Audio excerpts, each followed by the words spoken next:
আসসালামাইকুম গাইস, কেমন আছো? আশা করি ভালো আছো। প্রথমে দুটো ডিম, কলা এক পিস আমি সিদ্ধ করে নেব। কলাটা আমার জন্য, ডিমের রেসিপিটা আমার হাজব্যান্ডের জন্য। টমেটো কুচি, তারপর একটা ক্যাপসিকাম, একটা পেঁয়াজ আর কাঁচা ঝাল কুচি করে নিলাম। তারপর ডিমটা সিদ্ধ করার পরে আমি কেটে নেব ডিমটা।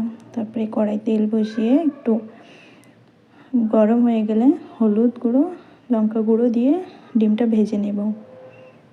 ভালো করে ভাজতে হবে। দু পিঠ, প্রথম পিঠটা দিয়ে দিলাম, তারপরে উল্টে দিলাম, এটাও ভালো করে ভেজে তারপরে ফের ওই কড়াতে তেল দিয়ে পেঁয়াজটা ভেজে নেব।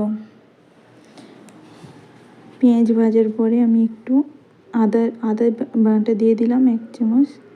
তারপরে একটু ভালো করে ভেজে নিয়ে তারপরে জিরে গুঁড়ো, লঙ্কার গুঁড়ো, হলুদের গুঁড়ো দিয়ে দিলাম। দিয়ে একটু পানি দিয়ে কষে নেব। তারপরে পানিটা মরে যাওয়ার পরে টমেটো দিলাম, ক্যাপসিকামটা দিয়ে দিলাম। দেওয়ার পরে এটাও 5 মিনিট মতো আমি কষিয়ে নেব।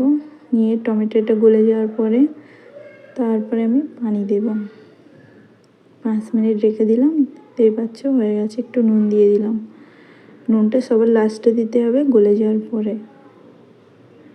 জানি না রেসিপিটা কেমন লাগবে, আশা করি ভালোই লাগবে। বাড়িতে একবার ট্রাই করে দেখো।